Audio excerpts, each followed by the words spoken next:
with His grace, He sent me books through Kannan ji. It was like the whole new world opened. Where was I all these years? Where was I not knowing about this great Mohan? The center was right here in New Jersey, and I was not aware of it. But Bhagwan's mission, it took all these years to give me an opportunity, to give us an opportunity to be here and to talk, to think, to meditate on a great personality. We thank you, Swamiji, for giving us this wonderful, wonderful opportunity. Now, most of you may not know what Harikatha is.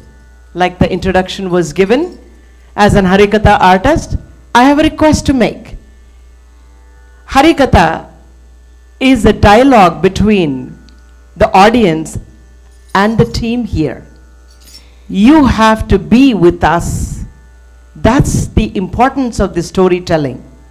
You got to be listening to it, not just listening, but become part of the story. My Guruji,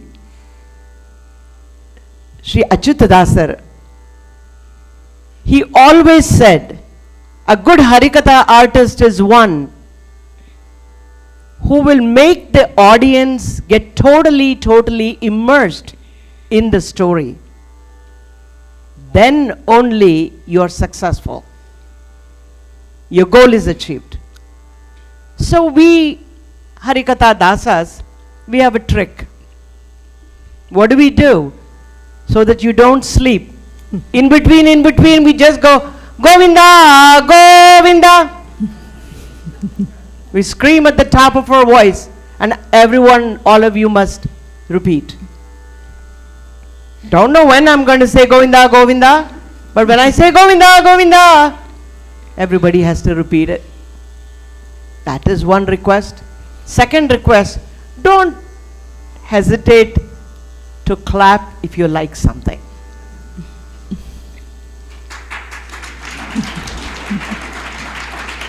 So we both are doing a dialogue here. Like Swamiji is very popular for his quotes. Like every day, if you are in the group, every day one quote comes. So the challenge is for the kids who are here and there I'm going to throw the quotes, and there will be a quiz later.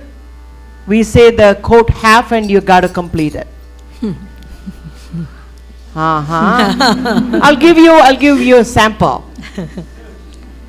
Swamiji always said, if I rest, I will rust. Simple. If I rest, I will. Simple. So something like that will be thrown here and there. Of course, Guruji was very popular for his jokes, humor.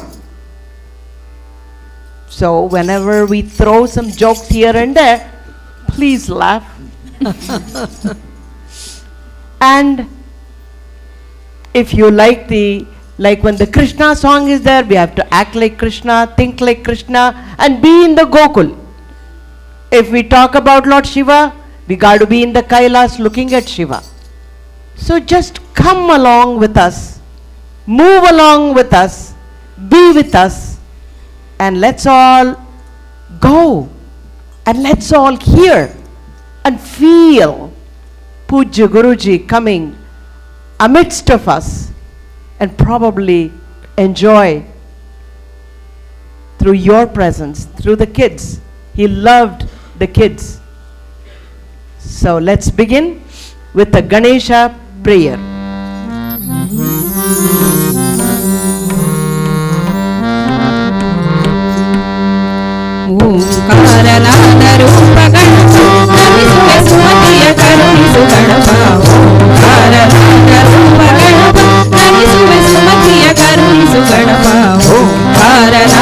Gyanapam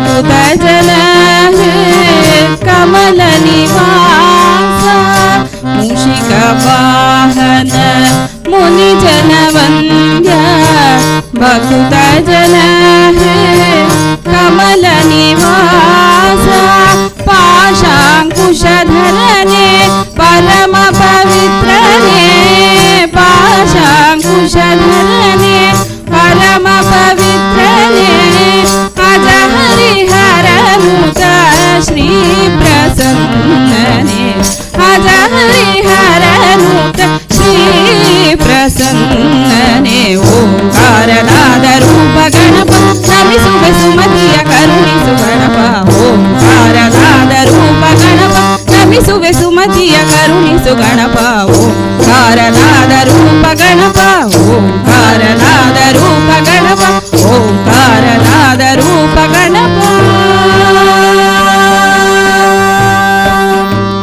Shrimad Ramaraman Govind Govind Krishna भगवान की जय आंजनेय वरद Govind Govind The holy land of India. If you look at the history, there are many saints, gurus, sages, and a few visionaries. But our Pujya Gurudev was not only a sage of the modern times, but he was also a great visionary. His work touched not only the people of India, but all over the world. There are great men, some become great by putting down others, but a great man is the one who will lift the person who is at the lower level to the highest, greater level possible. Gurudev not only lifted hundreds, but millions of people from a lower level to the spiritual world, to the higher level. His love for humanity was so encompassing. He embraced without thinking, young, old, educated, not educated, rich, poor. He embraced everyone and he worked to build them up, to bring them up tirelessly. His life story, it is a demonstration like how a great man emerged from a mischievous child, going through the stages of atheism, patriotism, and finally attaining the enlightenment under the feet of Gurudev Sivananda ji and Gurudev Tapovan ji. His life is a true inspiration for many. As Guruji Chainmayananda ji has said, Gurudev is a Yuga Purusha who came on this earth to take the suffering humanity in the path of Dharma. He is a perfect combination of an excellent spiritual wisdom, practical sense, wit, humor, administrative capabilities, and pleasing personality. Nobody could really gauge him that much.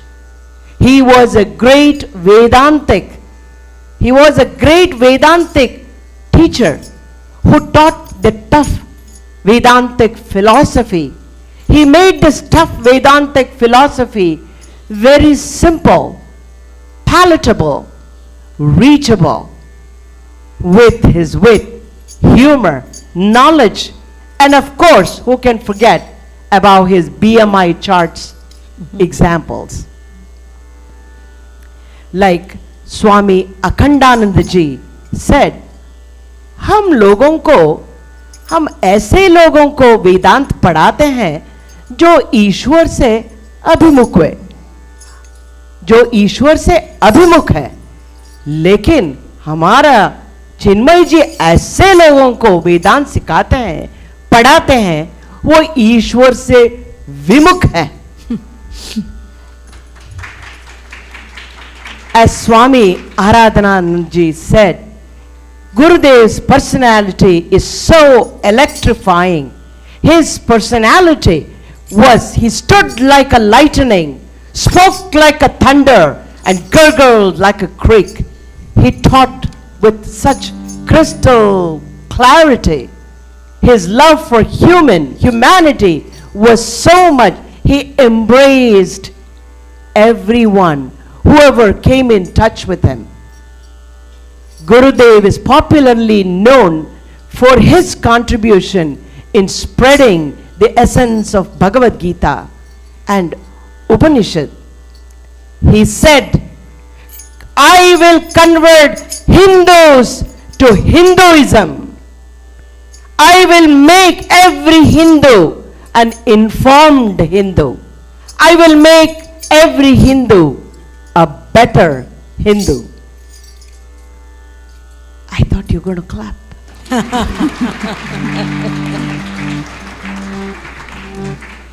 I must go to his humor now. Sleeping. Once, a ticket collector asked the passenger, hey, where's your ticket? The passenger, I forgot it. The ticket collector said, that's not a good excuse. The passenger said, so can you give me a better excuse? Oh, that's a good one. Swamiji said, don't keep the key for your happiness in someone else's pocket. Be careful, you keep it with yourself. Didn't go. All right. Cultured people, they give happiness wherever they go, and uncultured people give happiness whenever they go. Oh, that's a good one. And during Harikatha also, we are taught to do fast rate of speech. Let's put Kannan ji on the spot now. A waiter, when someone goes and asks in the restaurant, they ask, sir, what do you have in your menu? Oh, the menu. All right, here we go.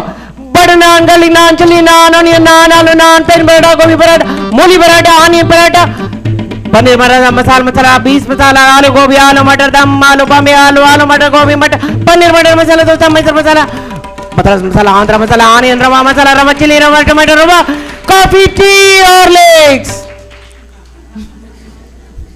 Can we do the same thing what Chinmaya ji did? Let's try. All right. Chinmaya Gnani Yagya, Chinmaya Devi Group, Chinmaya Balviyar, Chinmaya Yuvakendra, Chinmaya Pitama Satam, Chinmaya Vanaprasthanta, Chinmaya Sandipani Satyalaya, Chinmaya Ashram, Chinmaya Atam, Chinmaya Vidyalaya, Chinmaya Vision Program, Chinmaya International Residential School, Chinmaya Institute of Management, Chinmaya Rural Development, Chinmaya Hospital, Chinmaya Nursing Institute, Chinmaya International Foundation, Chinmaya Vibhuti, Chinmaya Nadhavinda, Chinmaya Mission. Whew. This list was, anybody knew this list? Oh, let's go one more time. Little slower so people know. All right, let's go a little bit rhythmically. Chinmaya Jnana Yagya, Chinmaya Devi Group, Chinmaya Balvihar, Chinmaya Yuvakendra, Chinmaya Pitamaha Sadan, Chinmaya Vanaprastha Chinmaya Sandipani Sadhanalaya, Chinmaya Ashram, Chinmaya Temple, Chinmaya Vidyalaya, Chinmaya Vision, Chinmaya International Residential School, Chinmaya Institute of Management, Chinmaya Rural Development, Chinmaya Hospital, Chinmaya Nursing Institute, Chinmaya International Foundation, Chinmaya Vibhuti, Chinmaya Nadhabindu, Chinmaya Mission Center. Woo! Let's hear Chinmaya Bhajan, written by Swami Tejomayananda ji and music composed by him.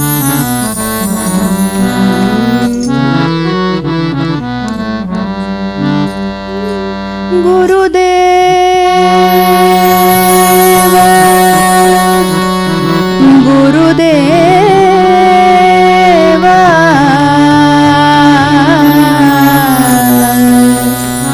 ಗುರುದೇವ ಚಿನ್ಮಯ ಗುರುದೇವ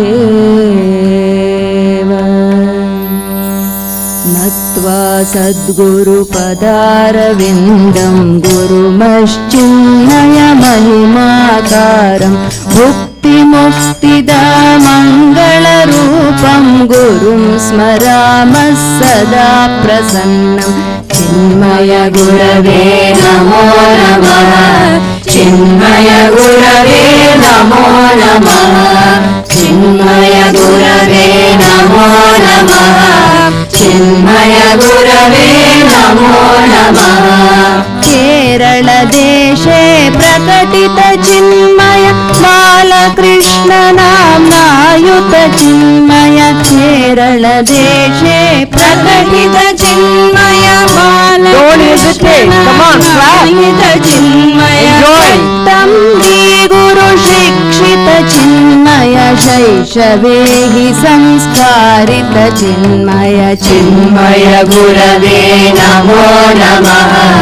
ಚಿನ್ಮಯ ಗುರವೇ ನಮೋ ನಮಃ ಚಿನ್ಮಯ ಗುರವೇ ನಮೋ ನಮಃ ಚಿನ್ಮಯ ಗುರವೇ ನಮೋ ನಮಃ ಲಕ್ನೌ ನಗರೆ ಶಿಕ್ಷಿತ ಚಿನ್ಮಯ ವಿಧಿ ಭಾಷಾಂಗ್ಲ ವಿಶಾರದ ಚಿನ್ಮಯ ಲಕ್ನೌ ನಗರೆ ಶಿಕ್ಷಿತ ಚಿನ್ಮಯ ವಿಧಿ ಭಾಷಾಂಗ್ಲ ವಿಶಾರದ ಚಿನ್ಮಯ ವೃತ್ತಪತ್ರ ಲೇಖಕವರ ಚಿನ್ಮಯ ಸ್ವತಂತ್ರತಾ ಸಂಗ್ರಾಮಕ ಚಿನ್ಮಯ ಚಿನ್ಮಯ ಗುರವೇ ನಮೋ ನಮಃ ಚಿನ್ಮಯ ಗುರವೇ ನಮೋ ನಮಃ ಚಿನ್ಮಯ ಗುರವೇ ನಮೋ ನಮಃ ಚಿನ್ಮಯ ಗುರವೇ ನಮೋ ನಮಃ ತದರ್ಥಕಾರ ಗೃಹಗತ ಚಿನ್ಮಯ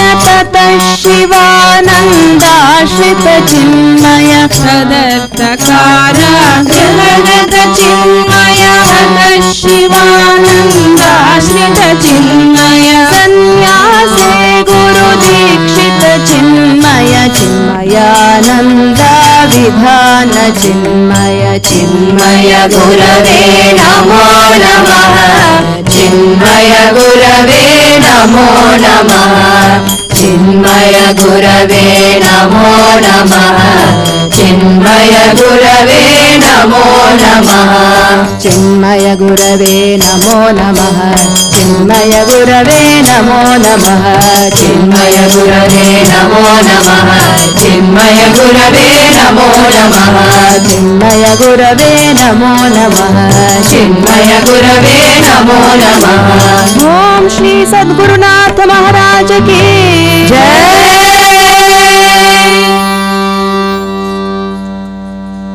In the holy land of India, it's called as the Emerald Land in South India, that is Kerala, the place which has given birth to many saints like Adi Shankaracharya, Narayana Tirtha, Ramana Maharshi, Sivananda ji, Tapovan ji.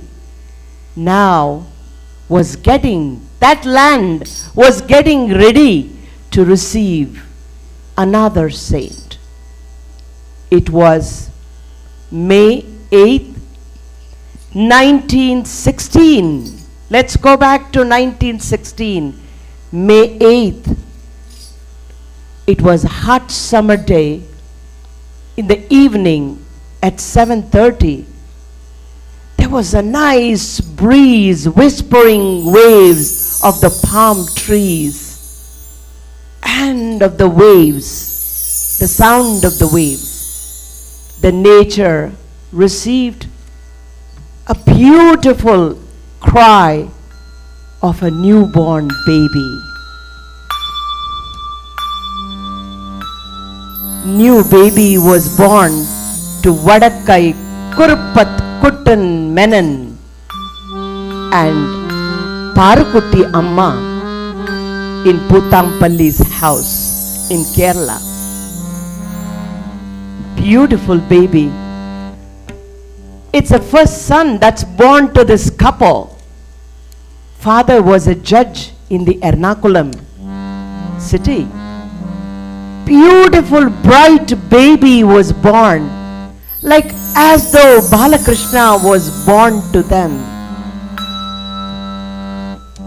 Guru Chattambi Swamigal, who was a great scholar, who was a great yogi by himself, great Vedantic scholar, great yogi, he came and he named the child, named the baby on the 4th day as Puttampalli Balakrishna Menon.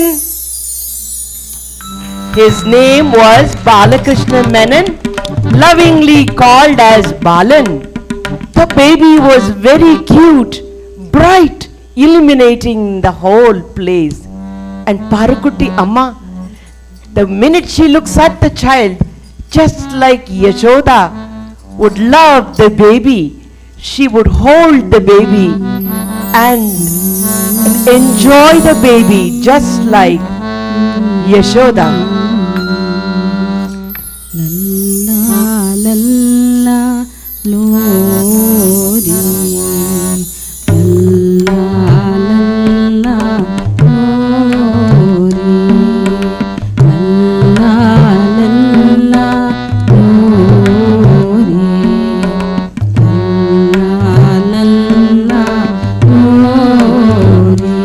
halrave dulrai.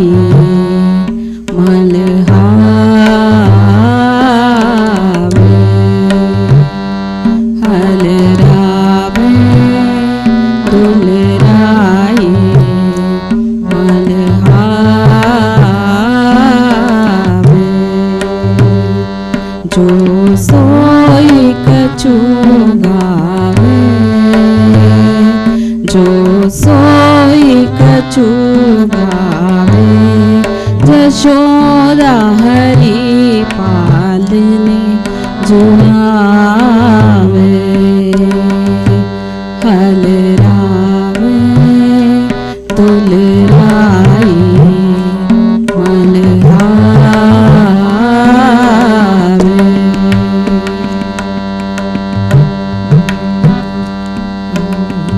मेरे लाल को आओ निंदरिया काहे नानी सुनावे मेरे नाल को आओ निंदरिया काहे नानी सुनावे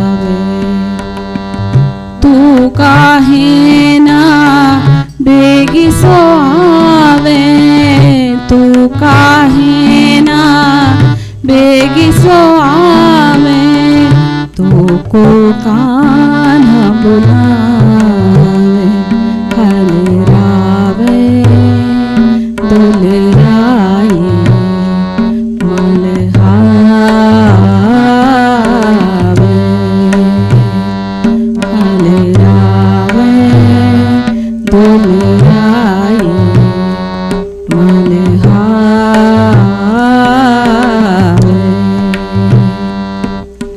लल्ला लल्ला लोरी लल्ला लल्ला लोरी लल्ला लल्ला लोरी.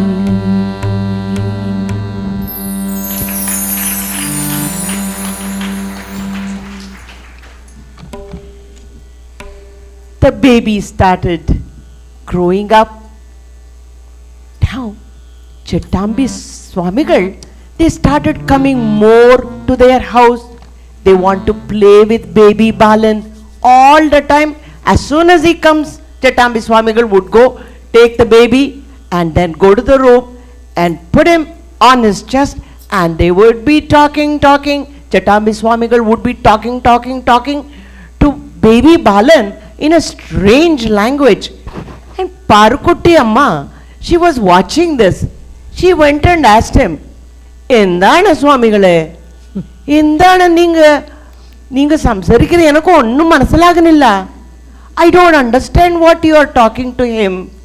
Then Chettambi Swamigal said, അത് ഞങ്ങൾ തമിഴിലുള്ള കാര്യം, അവനെ എനിക്ക് മനസ്സിലാകുന്നുണ്ട്, നീ ഒന്ന് പേടിക്കണ്ട കേട്ടോ. പിന്നെ നീ ഇവനെ നന്നായി നോക്കിക്കൊള്ളാം, ഇവൻ വലിയ ആളാകും, ഇവൻ ജീവിതത്തിൽ പല നേട്ടങ്ങൾ ഉണ്ടാകും കേട്ടോ. അത് Chettambi Swamigal was speaking in a strange language, and Amme is asking, what is the language that you are speaking? Chettambi Swamigal said, ഇത് ഞങ്ങൾ തമിഴിലുള്ള കാര്യം, this is between me and him, നീ ഒന്നും പേടിക്കണ്ട, you don't worry about it. Because, and another thing, நீங்கள் ഇവനെ നന്നായി നോക്കിക്കൊള്ളാം, you have to take care of him very well, ഇവൻ വലിയ ആളാകും, he will become a great man, ഇവൻ ജീവിതത്തിൽ പല നേട്ടങ്ങൾ ഉണ്ടാകും കേട്ടോ. Many episodes, many things will happen in this baby's life in future. He was a yogi, he saw, and I have taught him everything. The child grew up.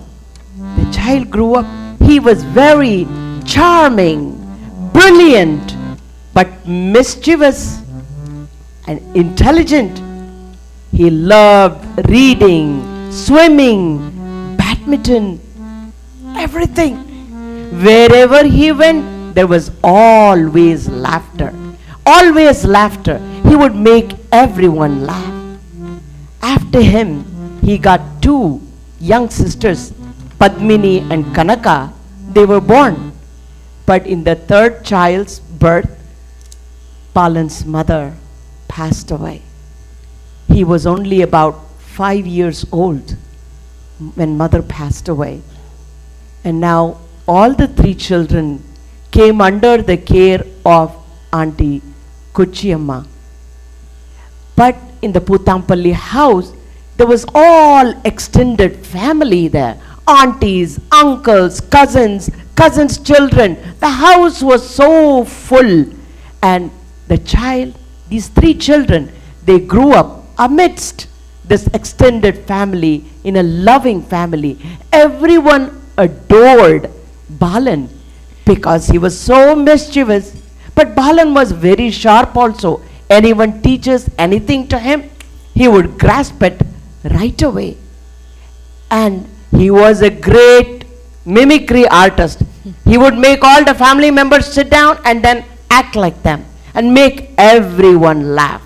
So wherever Balan went, there was laughter all the time.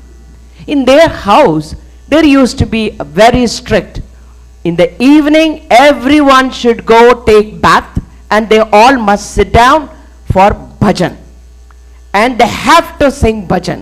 And the Balan never liked to sing bhajan.